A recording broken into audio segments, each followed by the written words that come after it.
دوه سیزونه داسې دي چې انسان د هغې د وجې نه ډېر لوی نقصان ته رسیږي. یو شهوت دی او یو غوسه ده. انسان په ذهن باندې په وجود باندې شهوت سوار شي، دی بیا څه ته نه ګوري، د سترګې پټي د عقل باندې پردی. او دویم چې کله دله غوسه ورشي نو دی په ځان باندې بیا نه پوهېږي.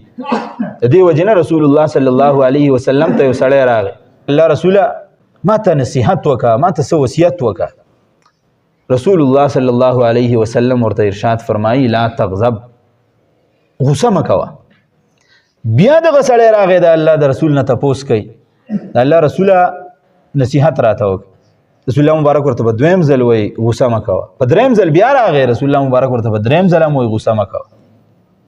غوسه ډېر خطرناک شی. تاسو به کتلي ډېر خلک به غوسه کې راشي، د خپل ژوند ملګري خپل کور حلاله طلاق ورکړي، بیا ټول عمر پښیمانه سر تندی د دیوالونو نه تنبی. موږ له راشي اکثر وایي ښځې ته مې داسې ویلي دي، ما له یو کس راغلی وایي ښځې ته مې دا خبرې کړي دي، ما یې په پاڼه باندې ولیکه. ما یې که اوس ته زه مسله وویم نو بیا به دی بدلی چې نه داسې نه، ما خو داسې ویلي وو، ما یې په دې پاڼه باندې ولیکه.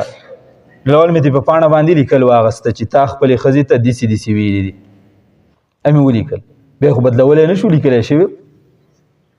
نو ما ورته وویل چې په تا باندې خو ښځه صیبه طلاقه ده.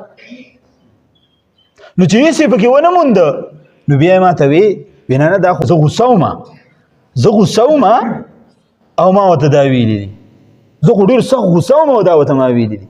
نو ما یې ښځې له خلک طلاق په پیار کې نه ورکوي، چې مینه وسه کوي طلاق وله ورکوي، په مینه کې طلاق نه ورکوي، په غوسه کې عام طور طلاق میلاویږي. رسول الله صلی الله علیه وسلم ارشاد فرمایي طلاق که په غوسه کې دی او که په خندا کې دی دا واقع شو.